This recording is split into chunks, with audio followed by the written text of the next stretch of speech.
Chers frères et sœurs en Christ, bonjour, en matin béni, Dieu dans sa parole dans Jérémie 29, 11 dit « Car je connais les plans que j'ai pour vous, déclare le Seigneur. Des plans pour vous prospérer et non pour vous nuire. Des plans pour vous donner un espoir et un avenir. » Ces mots me remplissent de paix et d'espoir, me rappelant que peu importe où je suis ou ce que je fais face, tes plans pour moi sont bons. Je fais confiance à ta sagesse infinie, Seigneur, sachant que tu vois la fin depuis le commencement. Tu connais chaque étape de mon parcours et tes desseins pour ma vie sont plus grands que je ne peux l'imaginer. Je te confie mes rêves, mes peurs et mes incertitudes, confiant que tu œuvres en toutes choses pour mon bien. Seigneur Jésus, tu es mon soutien et mon pourvoyeur, celui qui me tient ensemble lorsque la vie devient écrasante. Je te fais confiance pour subvenir à tous mes besoins, qu'ils soient spirituels, physiques ou émotionnels. Tu es mon bouclier, mon défenseur et mon refuge dans chaque tempête. Je viens à toi avec mes faiblesses en croyant que ta force se manifeste parfaitement en elles. Lorsque les fardeaux de la vie m'accablent, aide-moi à trouver du repos dans l'assurance que tu combats pour moi. Fortifie mon cœur, Seigneur, afin que je puisse marcher avec audace dans la foi, sachant que tu es toujours à mes côtés. Enseigne-moi à m'appuyer sur toi dans chaque circonstance et à te faire confiance, même quand je ne peux pas voir le chemin à suivre. Saint-Esprit, je t'invite dans les parties les plus profondes de mon cœur et de mon esprit.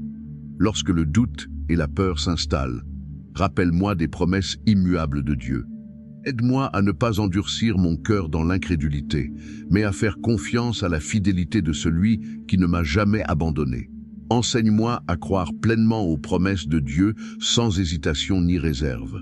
Quand ma foi semble petite et fragile, insuffle-lui une nouvelle vie. Montre-moi la vérité de Jérémie 291 et 13. Alors vous m'appellerez et vous viendrez prier vers moi et je vous écouterai. Vous me chercherez et vous me trouverez lorsque vous me chercherez de tout votre cœur. Seigneur, aide-moi à te chercher de tout mon cœur, avec une dévotion qui ne laisse aucune place au doute ou à la distraction. Père, donne-moi le courage de croire sans crainte en ta parole. Que ma foi soit audacieuse et inébranlable, ancrée dans la vérité de tes promesses. Lorsque la vie semble incertaine, rappelle-moi l'espoir que j'ai en toi. Ta parole dit que lorsque je te cherche de tout mon cœur, je te trouverai. Seigneur, je désire te trouver à chaque instant de ma vie. Aide-moi à faire confiance à tes plans même lorsqu'ils ne correspondent pas à mes propres désirs. Que mon cœur soit entièrement soumis à ta volonté, sachant que tes voies sont plus élevées que mes voies et tes pensées plus élevées que mes pensées. Père, je sais que l'avenir que tu as prévu pour moi est rempli d'espoir et de but, même lorsque mes circonstances semblent sombres. Je crois que tu travailles dans l'ombre pour apporter du bien dans ma vie. Tu es le Dieu qui transforme les cendres en beauté, le deuil en danse et le désespoir en joie. Aide-moi à me reposer dans l'assurance de tes promesses, sachant que mon avenir est sécurisé dans tes mains.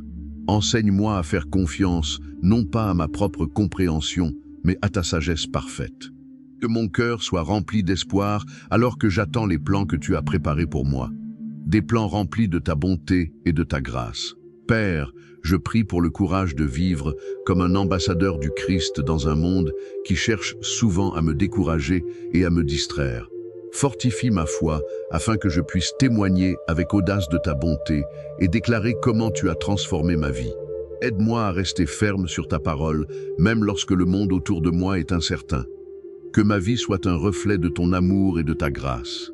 Enseigne-moi à marcher dans l'autorité que tu m'as donnée en tant qu'enfant de Dieu, proclamant la vérité de ta parole avec confiance et joie. Seigneur, je te remercie pour ton amour sans fin, un amour qui ne faillit jamais et qui ne renonce jamais à moi. Tu es mon espoir et ma joie, mon rocher et mon refuge. Même lorsque la vie déçoit et que les gens me laissent de tomber, je sais que je peux toujours compter sur toi pour être fidèle. Tu es le Dieu de la restauration et je crois que tu œuvres pour apporter guérison et plénitude à chaque partie de mon être.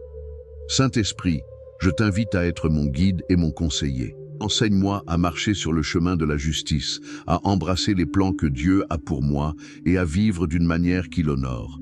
Libère-moi de chaque peur, doute et soucis qui cherchent à voler ma paix et ma joie. Rappelle-moi que je n'ai pas reçu un esprit de peur, mais de puissance, d'amour et d'un esprit saint. Père, je te remercie pour les façons dont tu as été fidèle dans ma vie. Tu es un Dieu qui a toujours été fidèle et je suis reconnaissant pour les manières dont tu continues à montrer ton amour et ta grâce dans ma vie. Seigneur, je prie pour que tu renouvelles, répares et ravives mon cœur, mon esprit et mon âme. Que ta paix remplisse chaque zone d'agitation dans ma vie et que ta lumière brille dans chaque coin sombre de mon cœur. Seigneur, je déclare ta parole sur ma vie aujourd'hui. Plus grand est celui qui est en moi que celui qui est dans le monde. Je déclare que mon Dieu pourvoira à tous mes besoins selon ses richesses dans la gloire. Je proclame que rien n'est impossible avec Dieu et j'affirme que je peux tout faire par Christ qui me fortifie. Que ces vérités soient le fondement de ma foi et l'ancre espoir. Seigneur, je fais confiance à l'avenir que tu as prévu pour moi. Je sais que tes pensées envers moi sont des pensées de paix et non de mal. J'embrasse tes plans pour ma vie, sachant qu'ils sont remplis d'espoir, d'amour et de bonté. Alors que j'avance dans la foi, je prie pour que tu continues à me guider et à me conduire. Merci, Seigneur, d'être un Dieu qui écoute, qui se soucie et qui rachète. Merci d'être mon rocher et mon refuge, mon espoir et ma joie. Je repose dans la vérité de ta parole et l'assurance de tes promesses. Je fais confiance aux plans que tu as pour moi. Des plans pour me prospérer et non pour me nuire.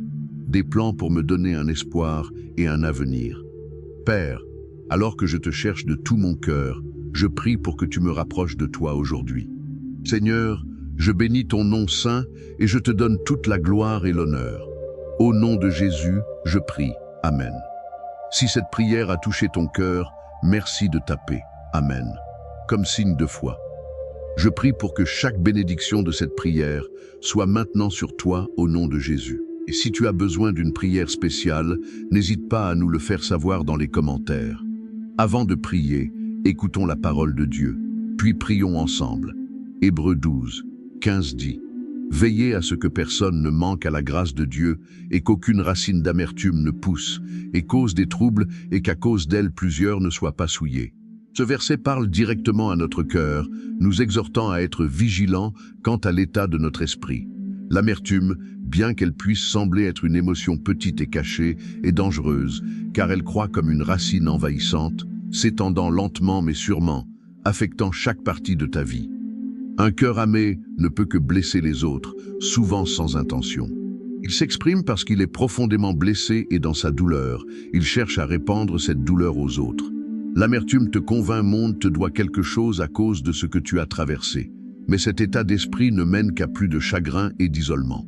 Dieu, dans sa sagesse, t'invite à déraciner l'amertume avant qu'elle n'ait la chance de croître. Il te rappelle avec amour que tu es fait pour vivre dans sa grâce, libre des chaînes destructrices du ressentiment et de la colère. Peut-être as-tu été profondément blessé par quelqu'un que tu aimais et en qui tu avais confiance.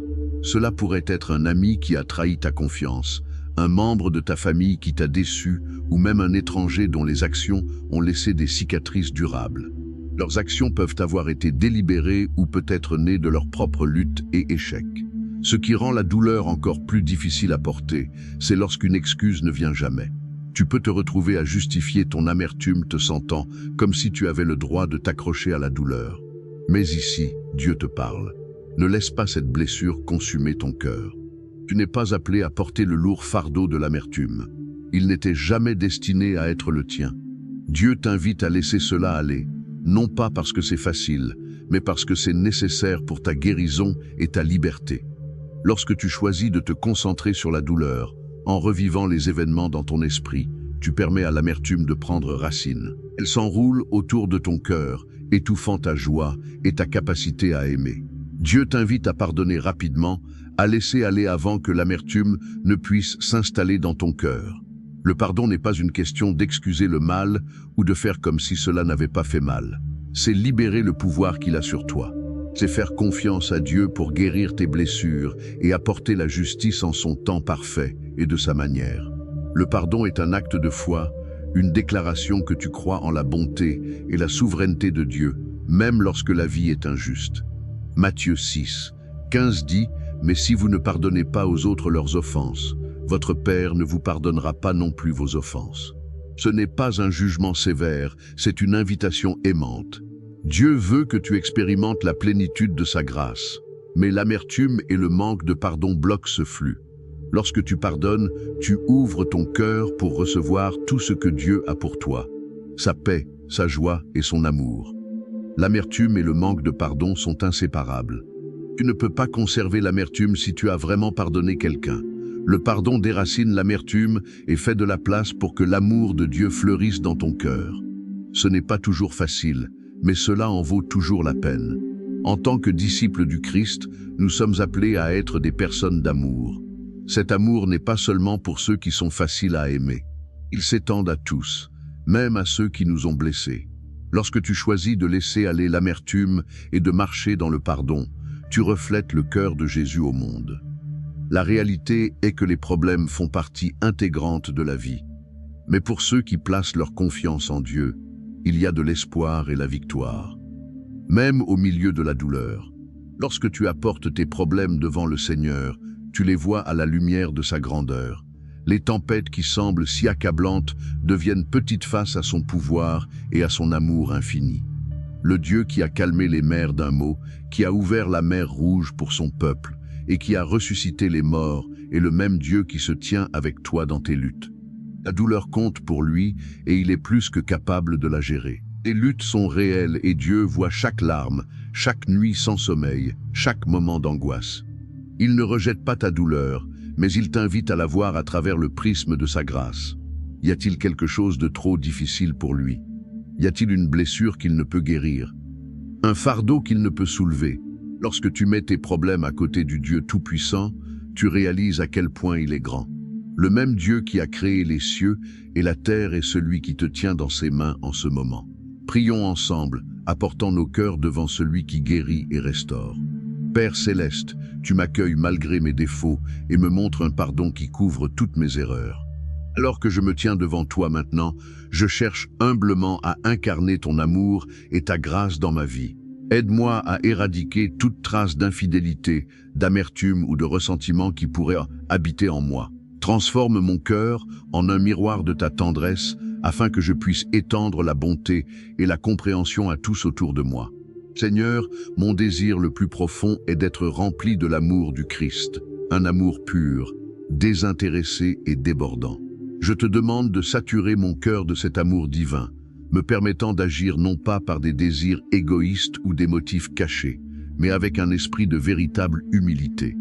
Inspire-moi à considérer les autres avec estime, les voyant à travers tes yeux et valorisant leurs valeurs comme tu le fais. Ta parole dans Romains 12 et 11 nous appelle à vivre comme une seule famille sous Dieu, montrant une affection sincère et rendant honneur les uns aux autres avec ferveur et enthousiasme en te servant. S'il te plaît, Père, accorde-moi la grâce de fuir tout désaccord et conflit. Renforce-moi pour être rapide à pardonner et encore plus rapide à oublier les griefs, favorisant un esprit d'unité et de paix. Alors que je suis guidé par tes instructions, encourage-moi à toujours chercher le haut niveau, à promouvoir la paix et l'harmonie et à respecter ton admonition de ne pas rendre le mal pour le mal. En agissant ainsi, je reflète ton amour et ta patience dans un monde qui en a désespérément besoin. Je te remercie pour ton amour parfait qui non seulement me protège, mais me donne aussi le pouvoir de faire face aux défis de la vie avec courage alors que ton Saint-Esprit demeure en moi. Qu'il m'infuse de la force pour aimer ceux qui sont difficiles à aimer, bénir ceux qui me maudissent et montrer de la bonté à ceux qui peuvent me persécuter. Aide-moi à rester fort dans l'adversité, comptant sur ton esprit pour me renouveler et m'énergiser. Tes promesses, Seigneur, sont mon bouclier et mon réconfort. Je chéris les mots de Sophonie 317 qui me rappellent que tu es toujours avec moi, te réjouissant en moi avec la force d'un guerrier et l'amour d'un père. Dans ta présence, je suis plus que vainqueur. Comme déclaré dans Romains 8, 37. Aucun défi n'est trop grand, aucun obstacle insurmontable. Car toi, je suis assuré de la victoire et du triomphe dans chaque aspect de ma vie. Je demande un déversement continu de ton amour et de ta guidance. Puissais-je grandir de plus en plus près de toi, expérimentant chaque jour la liberté qui vient d'être ton enfant. Je te loue, Seigneur, car tu es non seulement mon refuge et ma force, mais aussi la source de mon salut. Que ta paix qui surpasse toute compréhension garde mon cœur et mon esprit alors que je vis ma foi en toi. As-tu déjà eu l'impression que la vie a continué sans toi? Peut-être as-tu regardé en arrière et vu des occasions manquées, des moments que tu pensais changeraient tout pour les voir s'estomper. Ou peut-être s'agit-il de relations dans lesquelles tu as tant investi pour les voir se défaire, se laissant vide et blessé. C'est un endroit lourd à porter et le poids du regret peut être écrasant. J'ai été dans cet endroit aussi criant à Dieu. Seigneur, j'ai perdu tant de choses cette année. Les rêves que j'avais semblent être brisés et les choses que j'espérais semblent si loin. Pourrais-tu, s'il te plaît, restaurer ce que j'ai perdu? Si tu as prié une prière semblable, je veux te rappeler cette vérité. Dieu entend chaque cri de ton cœur. Il est le Dieu de la restauration et il n'est jamais indifférent à ta douleur. Ses plans pour toi sont plus grands que tu ne peux l'imaginer et son pouvoir pour racheter et restaurer illimité. La Bible regorge d'histoires de restauration, des récits qui montrent comment Dieu entre dans la brisure et apporte une nouvelle vie. Un exemple puissant est l'histoire d'un homme qui était complètement perdu, brisé et tourmenté, possédé par une légion de démons. Il vivait parmi les tombes, coupé de la société, criant d'angoisse et se faisant du mal. Sa vie semblait au-delà de tout espoir. Et puis il a rencontré Jésus et tout a changé. Jésus a ordonné aux démons de partir, libérant l'homme de son tourment. Marc 5, 15 dit « Alors, ils vinrent à Jésus et virent celui qui avait été possédé par les démons et qui avait la légion assis, vêtu et dans son bon sens. Et ils eurent peur. » Cet homme, autrefois rejeté et oublié, a été complètement restauré. Son esprit, son corps et son âme ont été guéris. Jésus ne l'a pas seulement libéré, il lui a donné une nouvelle vie et un nouveau but. Si Jésus a pu faire cela pour lui, imagine ce qu'il peut faire pour toi. Peu importe à quel point ta situation semble désespérée, rien n'est trop brisé pour Jésus à restaurer. Une autre histoire époustouflante de restauration se trouve dans le récit d'une jeune fille qui était morte. Sa famille était consumée par le chagrin, croyant que tout espoir était perdu. Mais Jésus est intervenu dans la tristesse avec des mots de vie. Prenant la main de la fille, il dit « Talitha koum », signifiant « petite fille, je te dis lève-toi ». À cet instant, la fille se leva et commença à marcher. Sa famille fut envahie par l'émerveillement et la joie. Jésus ne l'a pas seulement ramenée à la vie. Il a restauré son avenir, un avenir qu'il croyait perdu à jamais. C'est le pouvoir de Jésus d'apporter la vie là où il n'y avait que la mort et de restaurer ce qui semblait perdu à jamais. Ces histoires ne sont pas que des récits anciens. Elles sont des promesses vivantes pour toi aujourd'hui. Jésus est le même hier, aujourd'hui et pour toujours. Si tu te sens coincé dans une saison de perte, de vide ou de désespoir, ne perds pas espoir. Crie vers lui avec foi. Seigneur, j'ai besoin de toi. S'il te plaît, tourne ma vie. Restaure ce qui a été perdu et conduis-moi vers une nouvelle saison remplie de tes bénédictions, de ta faveur et de ta miséricorde. Tu peux t'approcher de lui avec audace, sachant qu'il entend chaque mot et qu'il est fidèle à répondre. Même maintenant, Jésus agit dans ta vie. Il apporte la restauration à ce qui a été brisé et la rédemption à ce qui a été brisé. Bien que cela puisse sembler que rien ne se passe, il te purifie, construit ton caractère et te prépare aux bénédictions qui sont encore à venir.